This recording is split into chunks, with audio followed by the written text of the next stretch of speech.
Okay, we'll begin.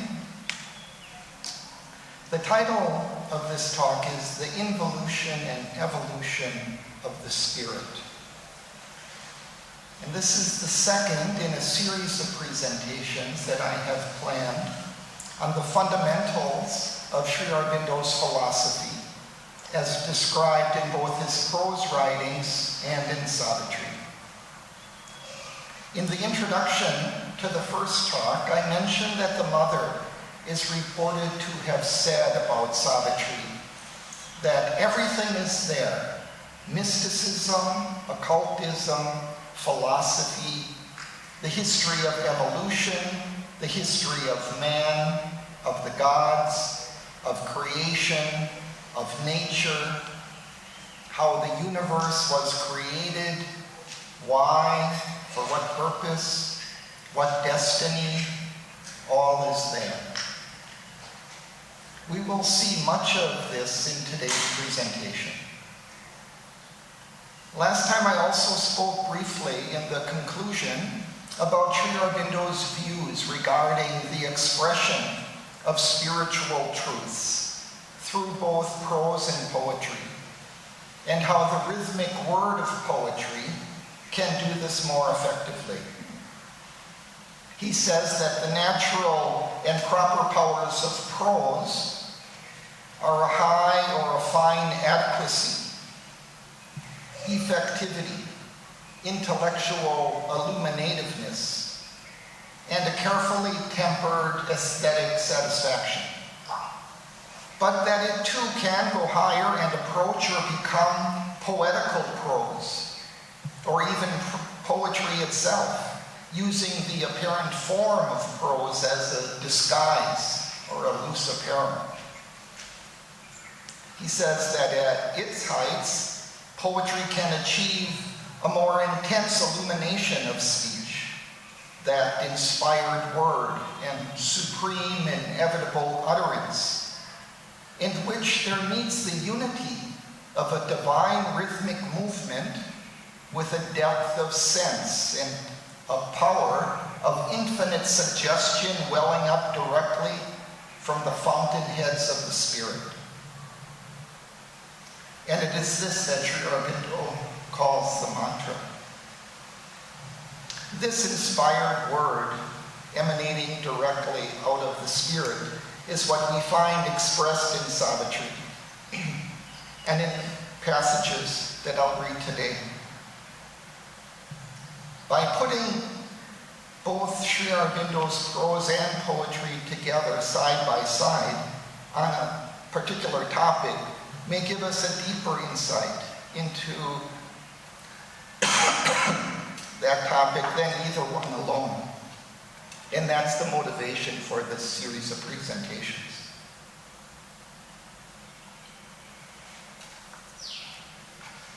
Last time, I presented some key passages in Sri Aurobindo's prose and in Savitri describing the Brahman, Sri Aurobindo's conception and vision of the divine. Today's talk will focus on his conception and vision of evolution, which he says must have been preceded by an involution of the spirit into matter. This necessity of the preceding involution is expressed in the following quote from the volume Essays, Divine and Human. And it's a partial draft of a slightly longer essay called The Involved and Evolving Godhead, describing just the essentials of the longer essay. It can be found on pages 225 to 226 of the volume. He says, before there could be any evolution, there must needs be an involution of the divine all that is to emerge. Otherwise, there would be not an evolution, but a successive creation of things new, not contained in their antecedents, not their inevitable consequences or followers in a sequence, but arbitrarily willed or miraculously conceived by an inexplicable chance, a stumbling fortunate force, or an external creator.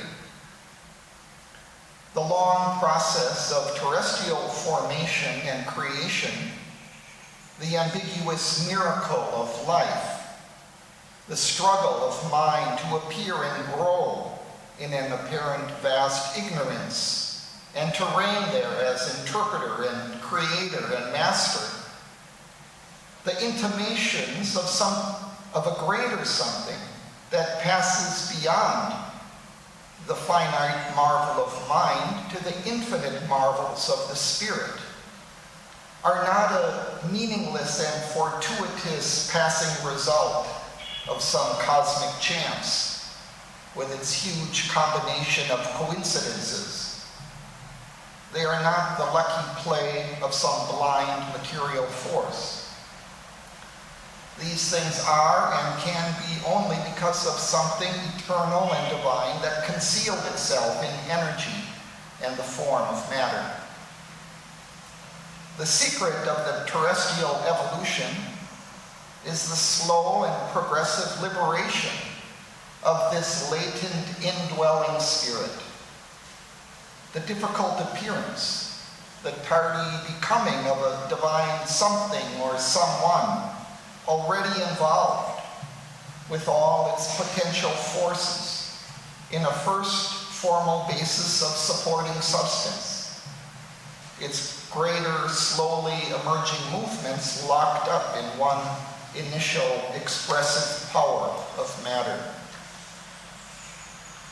Man, the thinker and seeker, would not be here if he were not an embodied portion of an all-conscious infinite that is superconscient above him, but lies also hidden in the inconscience of the material universe.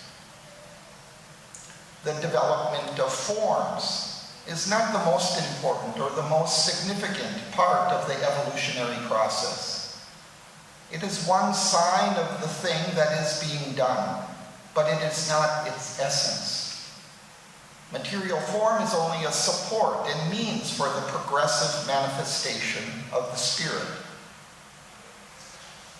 If all were chance or play of inconscient or inconsequent force, there would be no reason why man, with all his imperfections, should not be the last word of this feat of unconscious intelligence or this haphazard miracle. It is because the divine spirit is there and his manifestation the meaning of the movement that a new power must emerge in the series that started with matter.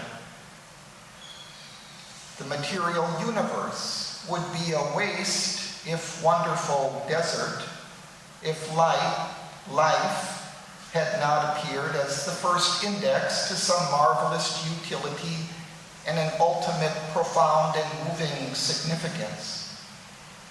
But life, too, by itself would be a movement without sequence to its purposeful initiation or any light to its own mystery. If in life there were not concealed an interpretive or at least a seeking power of consciousness that could turn upon its powers and try to grasp and direct them towards their own realized issue.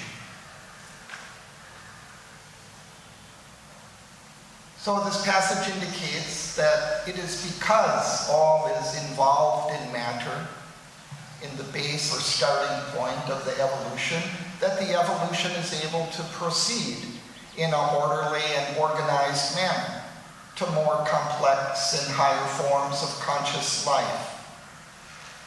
If the evolution proceeded solely by an inconscient material force, by chance, life could not have arisen in material forms, nor mind have emerged in living forms, nor the complex human consciousness, nor the possibility of human beings achieving a higher spiritual consciousness.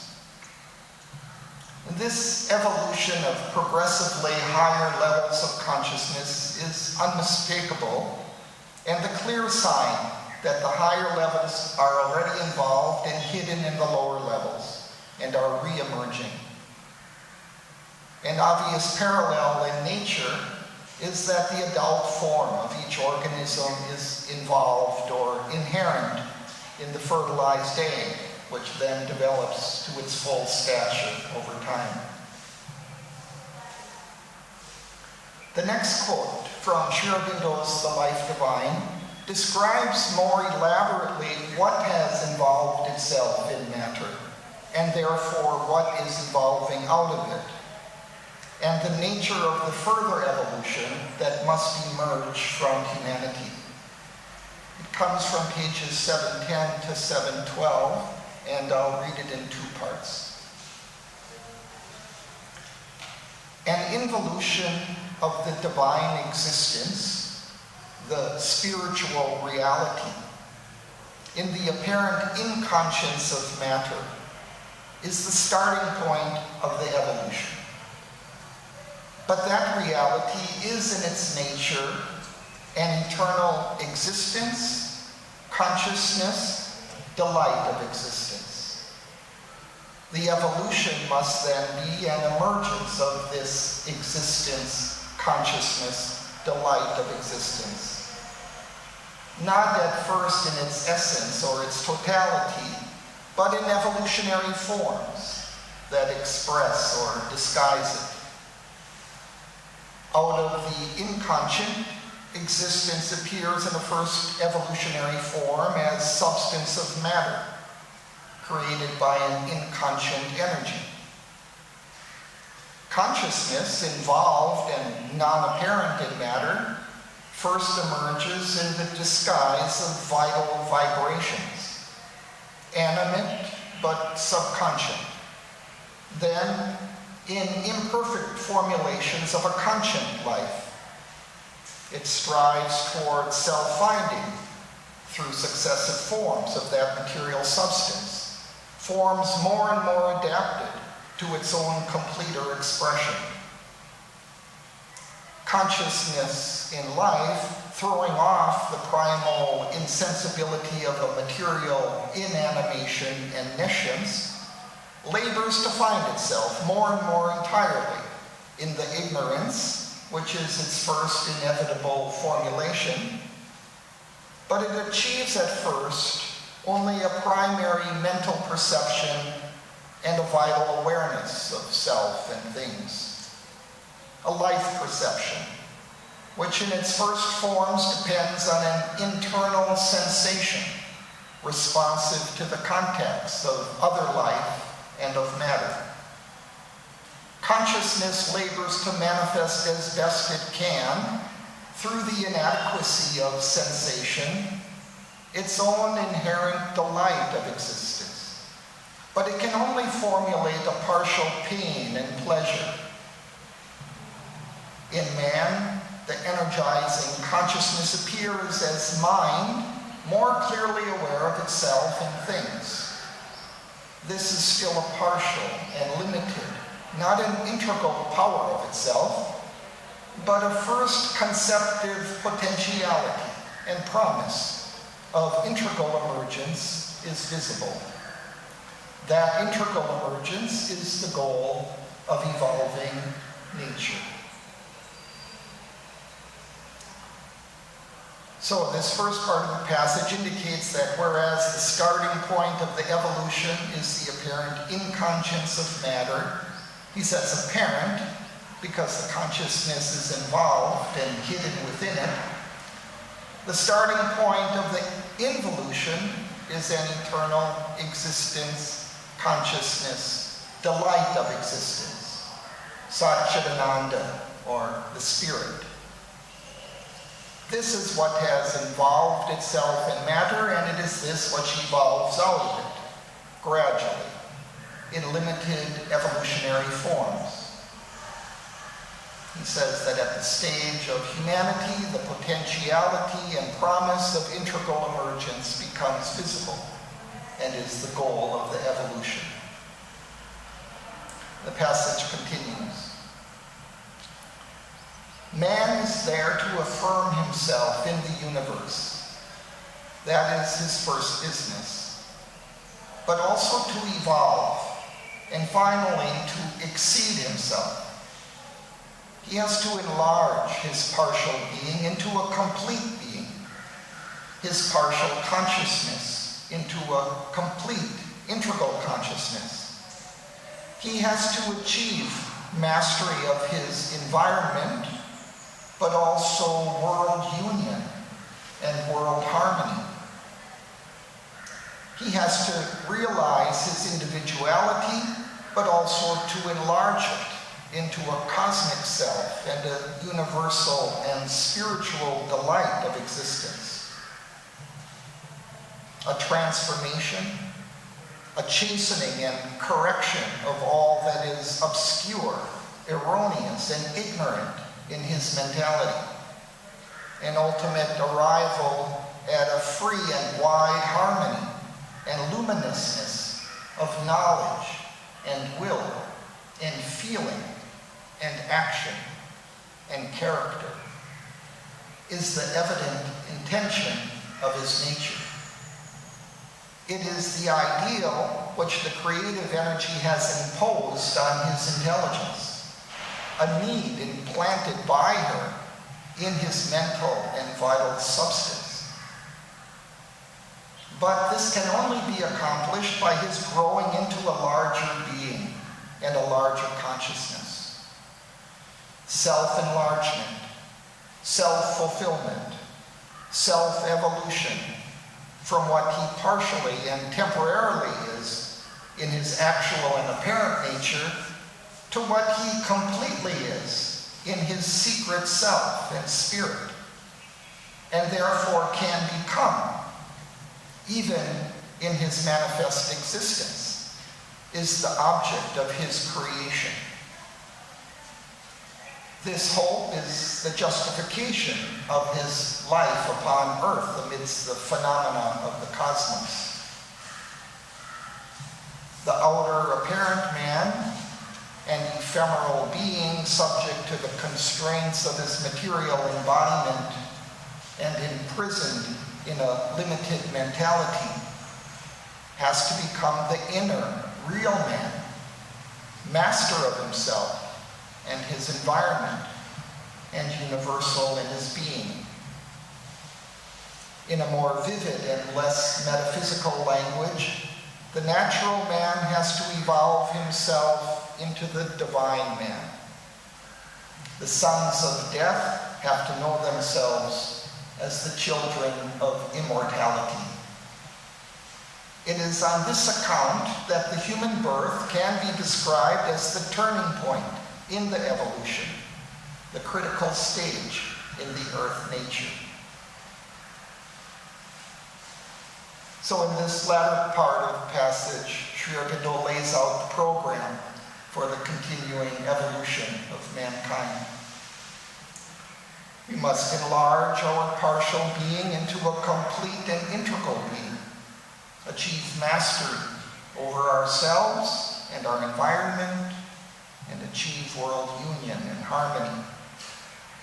We must correct all that is erroneous and ignorant in us, and arrive at a wide harmony and luminousness of knowledge, will, feeling, action, and character. We have to find and unite with our inner being and become the divine man, a child of immortality.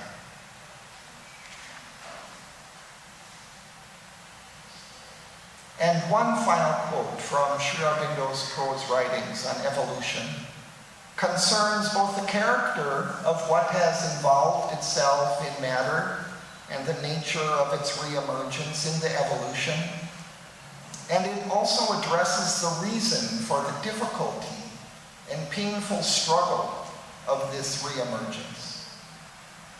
It also addresses how it is possible for the divine consciousness to immerse itself in the inconscience of matter.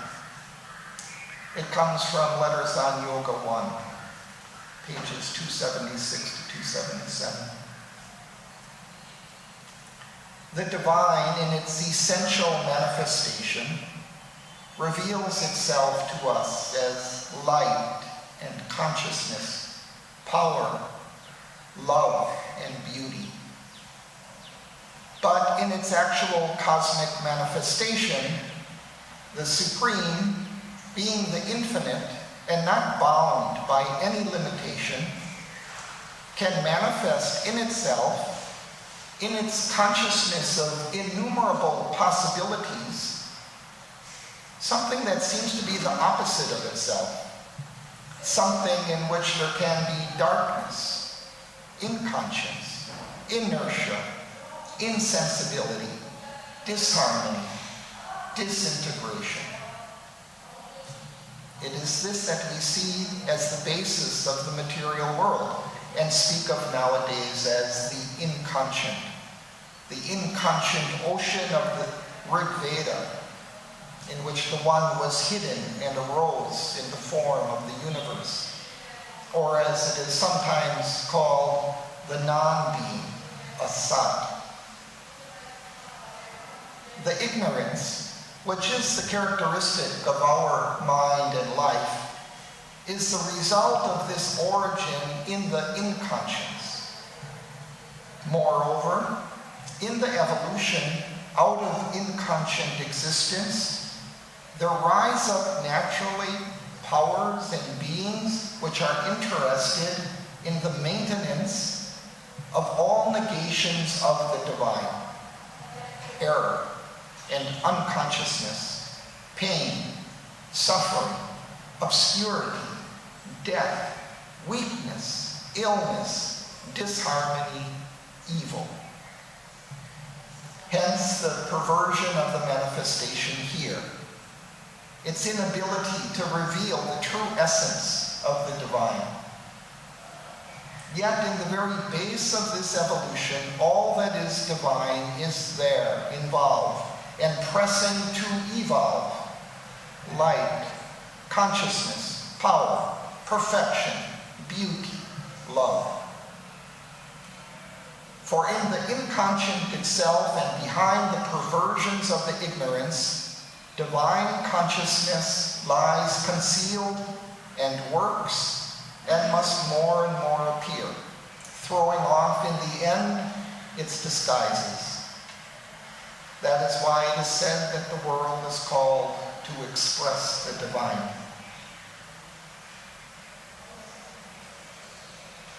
Sri Aurobindo refers here to the adverse powers and beings which oppose the divine and try to keep us individuals and the world as a whole in a state of unconsciousness, error, pain, suffering, weakness, disharmony, and evil. This is why our own evolution and spiritual development is so difficult. In the end, though, these beings and forces cannot prevent the evolution proceeding to its intended culmination and expression of the divine. In other writings, Sri Aurobindo indicates that the action of these adverse beings and powers is allowed by the divine and used by it. In a future talk, I'll focus more specifically on this aspect of the problem of our existence, and which is addressed comprehensively in Savitri. Now, let us see how Sri Aurobindo describes the process of involution and evolution in Savitri, with its more vivid imagery and rhythmic language. The first passage, which I'll read in two parts, is from pages 621 to 623.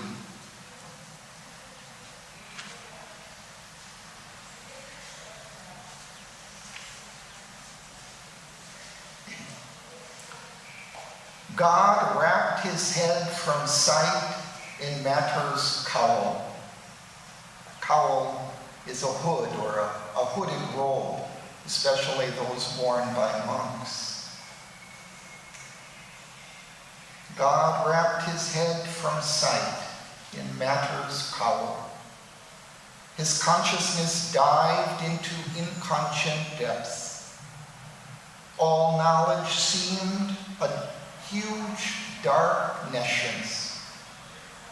Infinity wore a boundless zero's form. His abysms of bliss became insensible deeps.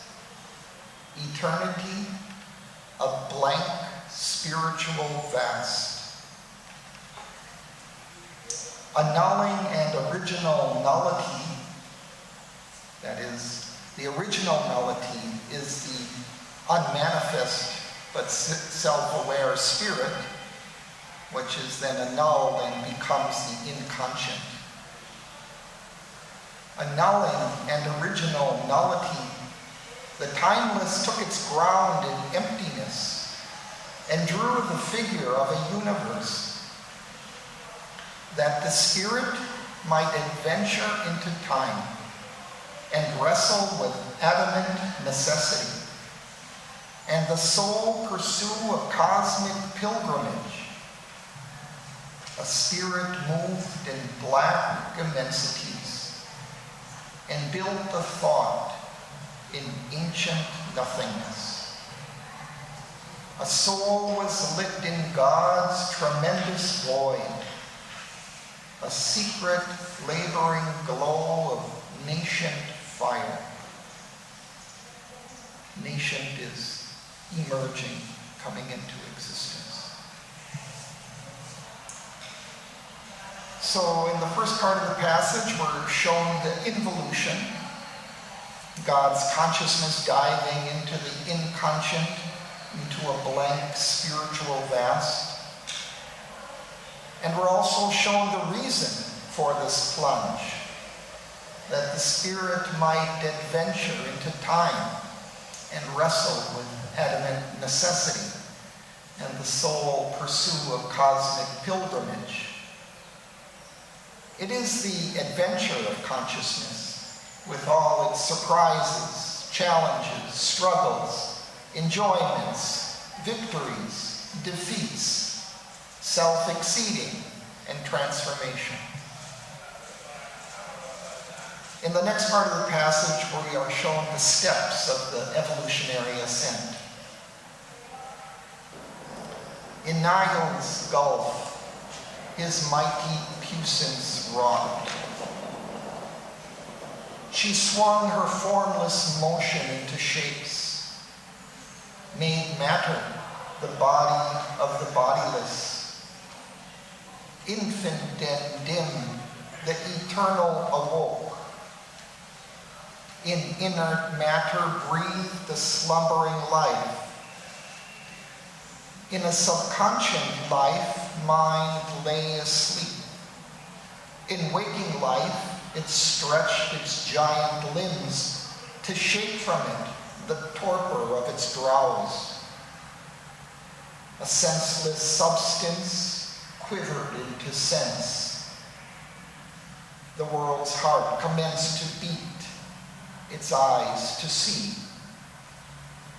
In the crowded, dumb vibrations of a brain, thought fumbled in a ring to find itself, discovered speech, and fed the newborn word that bridged with spans of light the world's ignorance.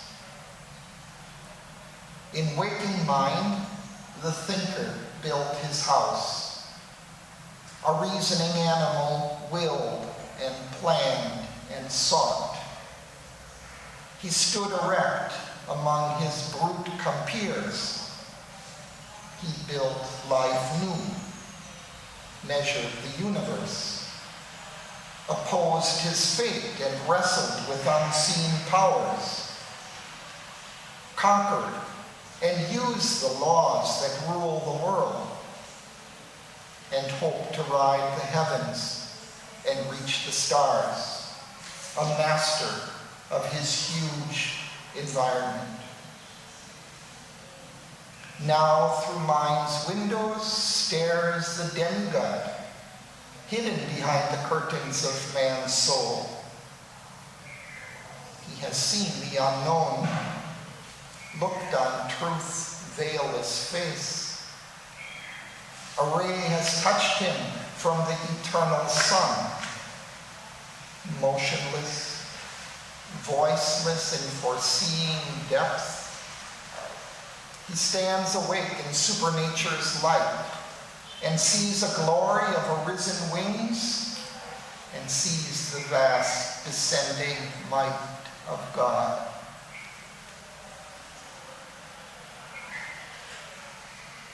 In a few simple but powerful lines, Sri Aurobindo shows us each of the main stages of the evolution.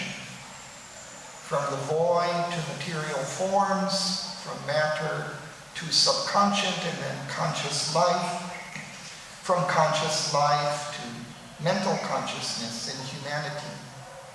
And in humanity, we now see the emergence of the demigod, the spiritual man, who is able to stand awake in supernature's light and witness the vast descending might of God.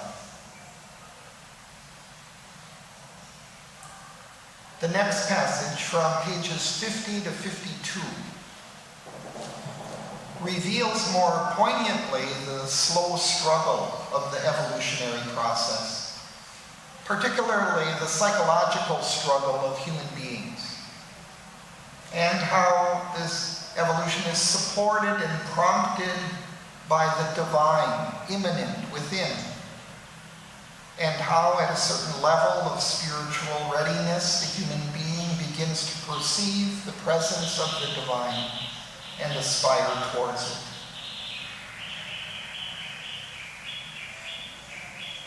Along a path of eon serpentine, in the coiled blackness of her nescient course, the earth goddess toils across the sands of time.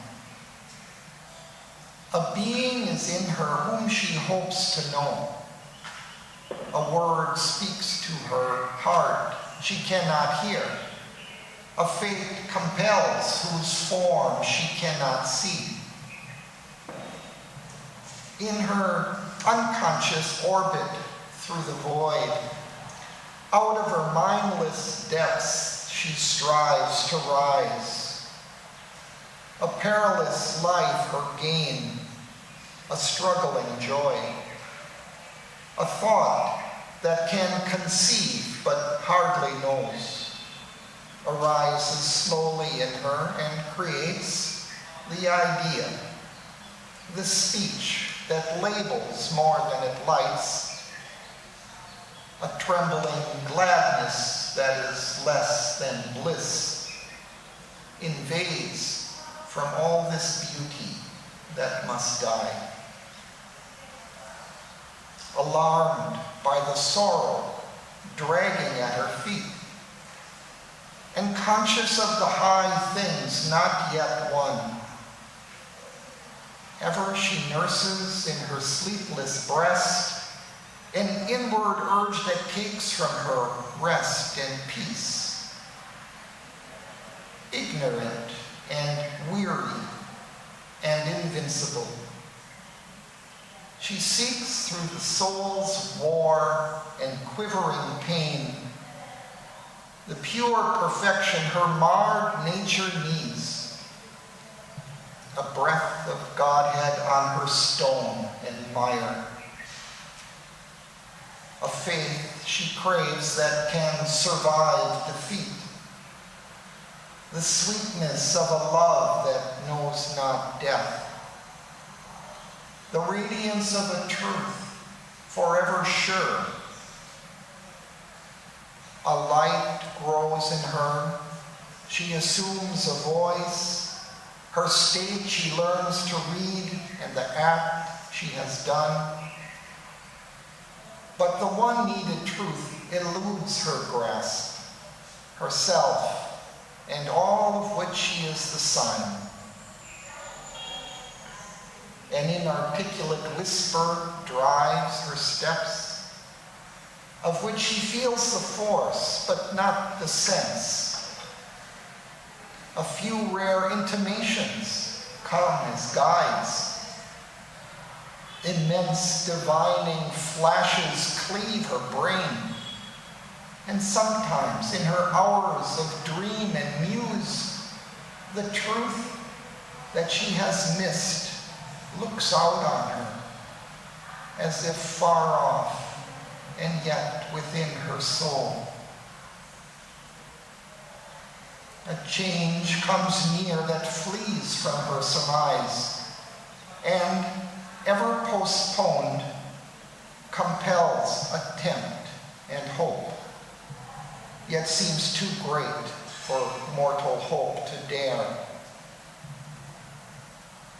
A vision meets her of supernal powers that draw her as if mighty kinsmen lost, approaching with a strange, great, luminous gaze. Then she moved to all that she is not, and stretches arms to what was never hers, outstretching arms to invisible forms of gods, soliciting from dumb fate and toiling time what most she needs, what most exceeds her scope, a mind unvisited by illusions gleams, a will expressive of soul's deity, a strength not forced to stumble by its speed, a joy that drags not sorrow as its shade. For these she yearns, and feels them destined hers. Heaven's privilege she claims as her own right. Just is her claim, the all-witnessing gods approve. Clear in a greater light than reason owns, our intuitions are its title deeds. Our souls accept what our blind thoughts refuse. Earth's winged chimeras are truth's steeds in heaven, the impossible God's sign of things to be.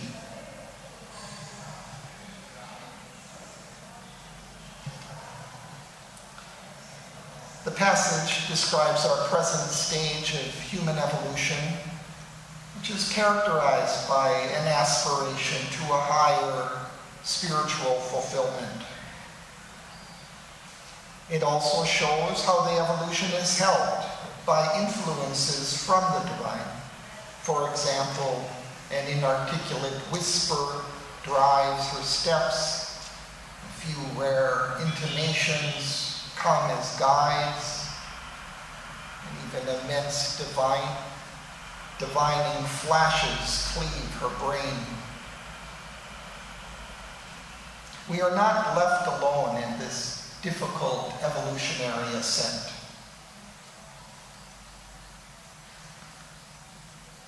The next is a beautiful passage from Book 6, the Book of Fate, starting from its beginning on page 415.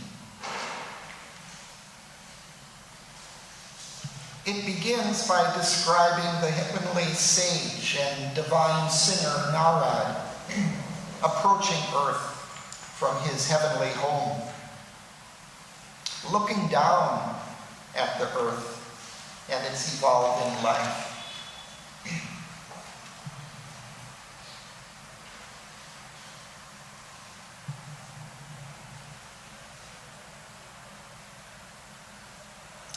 In silent bounds bordering the mortal's plain,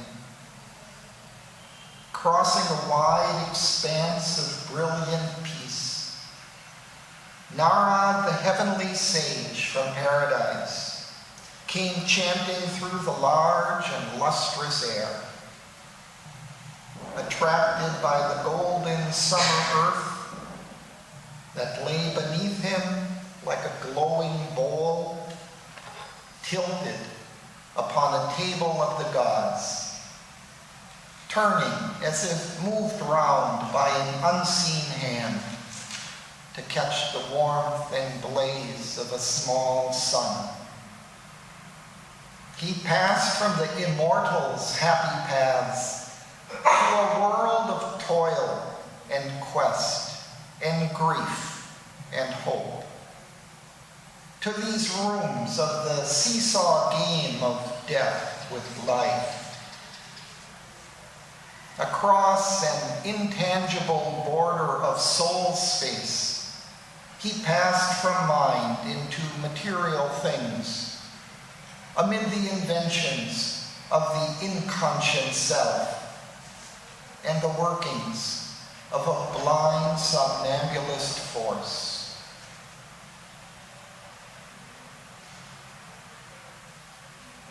It is, I suppose, an experience that Sri Aurobindo himself often had coming back from his meditations.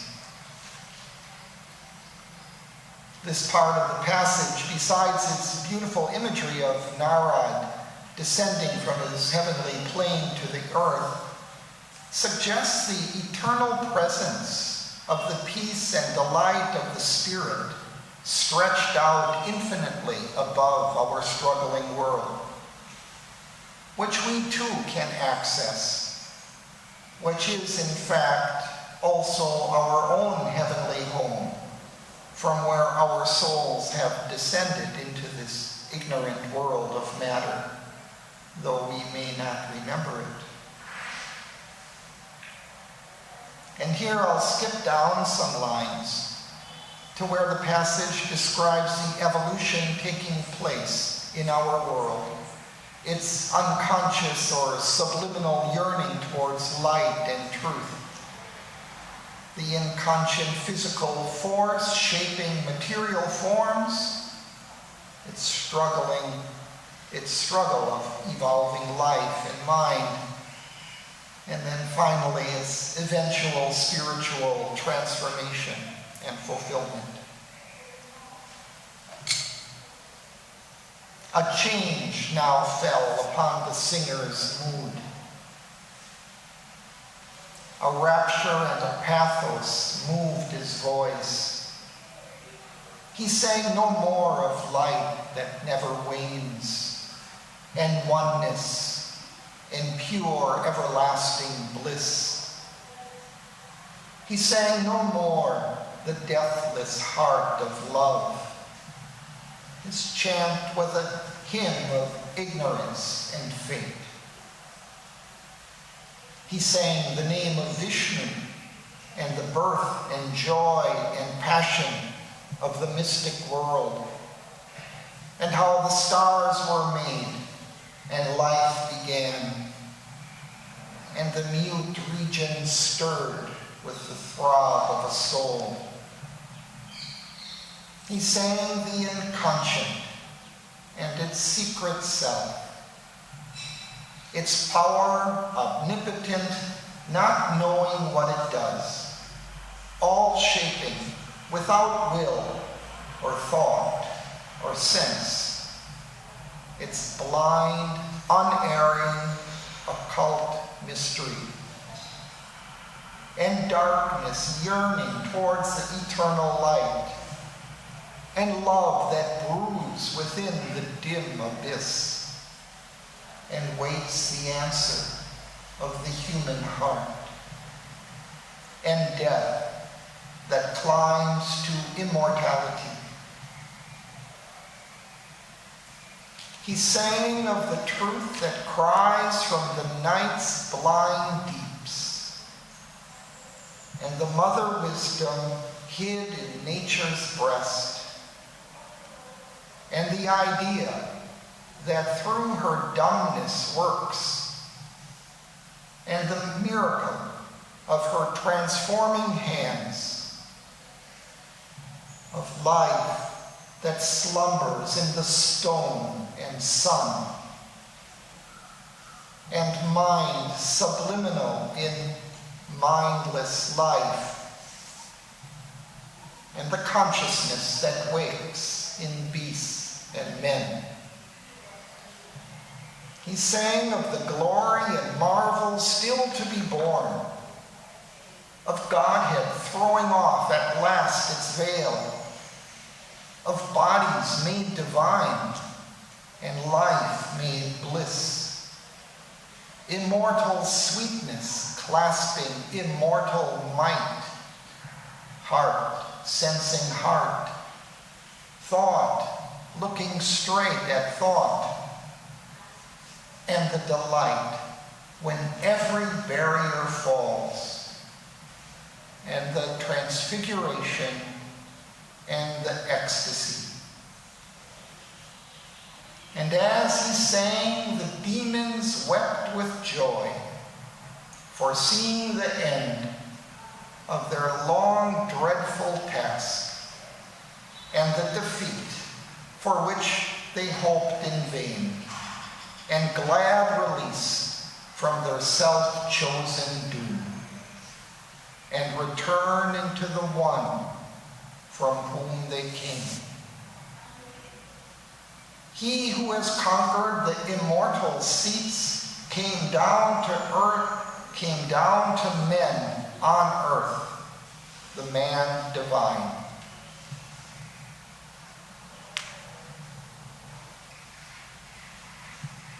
At the end of the difficult and protracted evolutionary ascent, we get a glimpse of its fulfillment, of bodies made divine and life made bliss.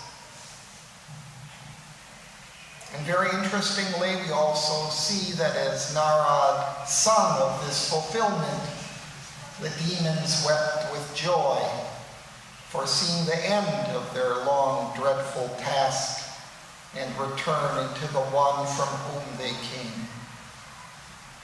It shows that the adverse forces also come from the divine to carry out a dreadful task, that they too have a role to play, and that in the end they too will return into the one divine. The final passage on involution and evolution, which I'll read in two parts, describes the creation extending between the two poles of existence, the spirit above and inconscient matter below, and how both are necessary to the manifestation of the divine in form. It reveals how their integration will lead to the fulfillment of our material life and the revelation of its meaning. It is on pages 88 to 90.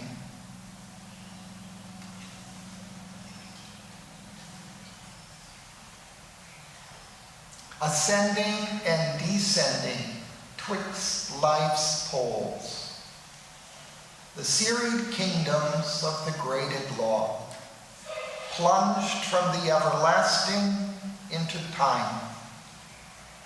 Then glad of a glory of multitudinous mind, and rich with life's adventure and delight, and packed with the beauty of matter's shapes and hues, climbed back from time into undying self, up a golden ladder carrying the soul, time with diamond threads, the spirit's extremes.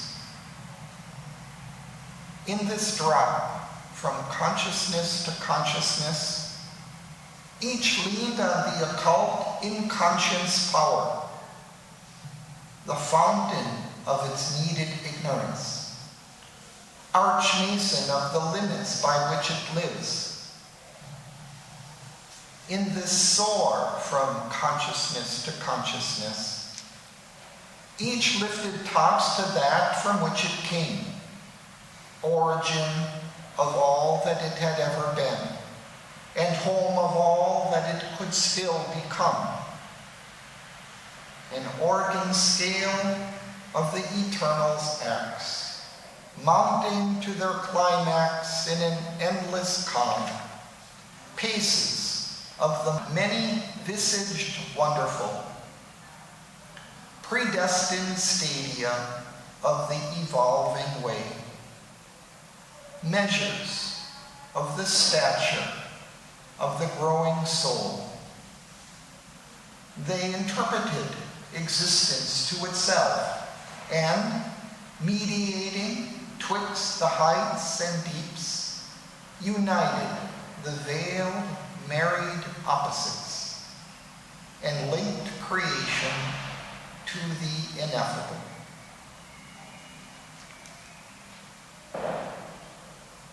So this first part of the passage describes the ascending and descending series of worlds that link inconscient matter to the superconscious spirit. And on this golden ladder, consciousness descends from spirit into time and form and limitation, leaning on the power of the inconscient as its fountain of ignorance, and then ascends back up again into the endless calm and ineffable, the inexpressible. And in its climb, it ties with diamond threads the spirit's extremes. That is, it integrates spirit and matter. The passage continues describing the summits of the evolutionary ascent. A last high world was seen where all worlds meet. In its summit gleam where night is not nor sleep, the light began of the Trinity Supreme. All there discovered what it seeks for here.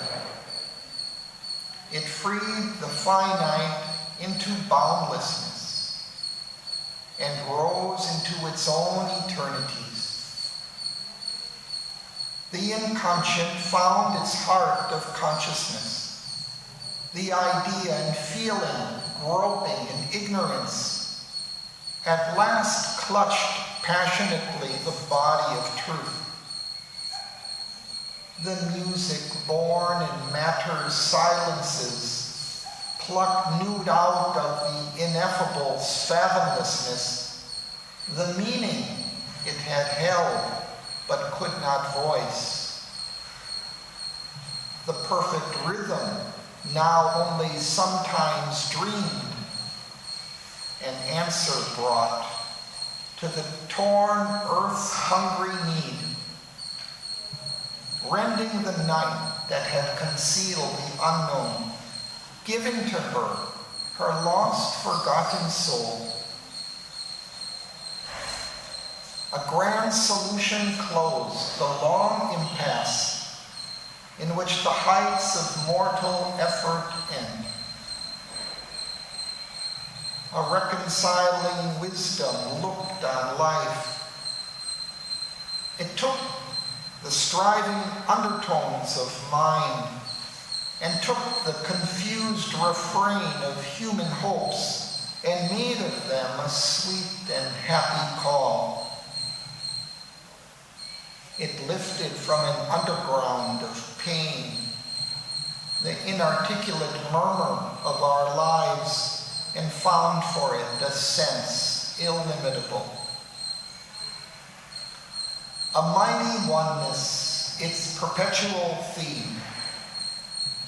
It caught the soul's faint, scattered utterances, read hardly twixt our lines of rigid thought, or mid this drowse and coma on matter's breast, heard like disjointed mutterings in sleep. It grouped the golden links that they had lost and showed to them their divine unity, saving from the error of divided self, the deep spiritual cry in all that is.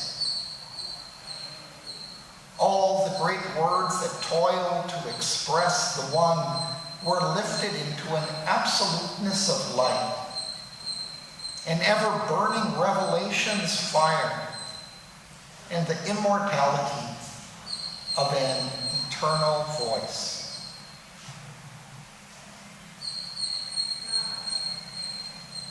This latter part of the passage describes the fulfillment that comes when the evolution has reached the supermind, where there is the light of the Trinity Supreme, Satchidananda.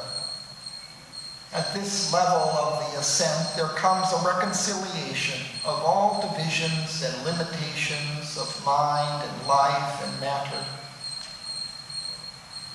And the final lines speak of the mantra, of how the integration of spirit and matter leads to the revelation of the divine intention and meaning of life and existence through the revealed word, in which we can hear in its rhythms and undertones and deep truth the voice of God.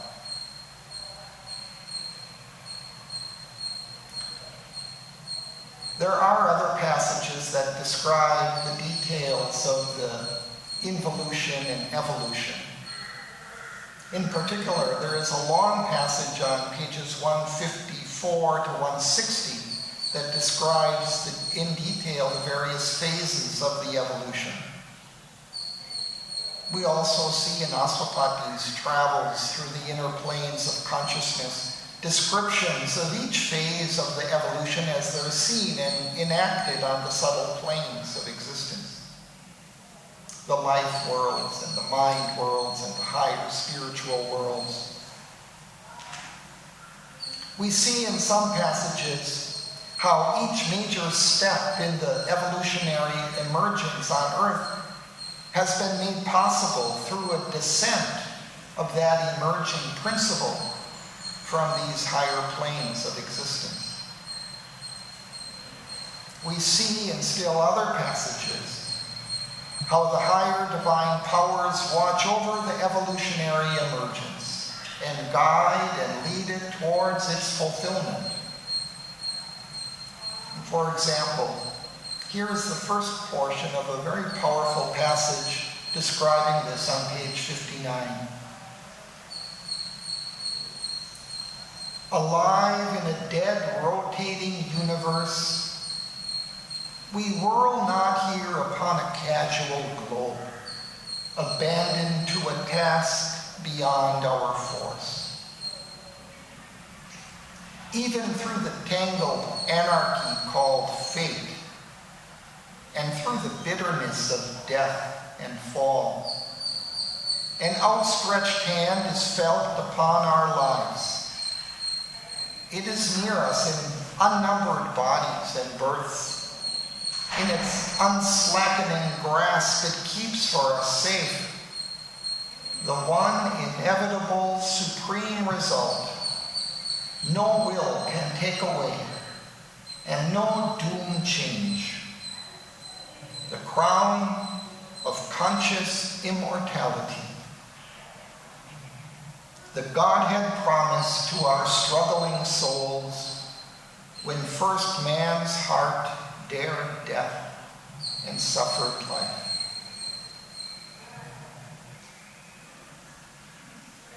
Of course, implicit in this passage is the assumption of reincarnation, that our souls are reborn in a succession of lives on earth. The inevitability of the result, this crown of conscious immortality, arises from the fact that the struggling evolution is the reemergence of the divine consciousness, which has involved itself in inconscient matter. The difficulty derives from the dense unconsciousness from which it begins, but also, as was touched on in one of the passages, due also to the formidable occult forces that have emerged out of this unconsciousness and seek to prevent the divine efflorescence. Here I focused on some of the passages in Savitri which describe the overall phenomena of involution and evolution, which in their conjunction form a key and original aspect of Sri Aurobindo's spiritual and philosophical vision. Importantly, Unlike the scientific view of evolution, it gives our life and struggles a profound meaning and also the promise of a marvelous fulfillment. Thank you.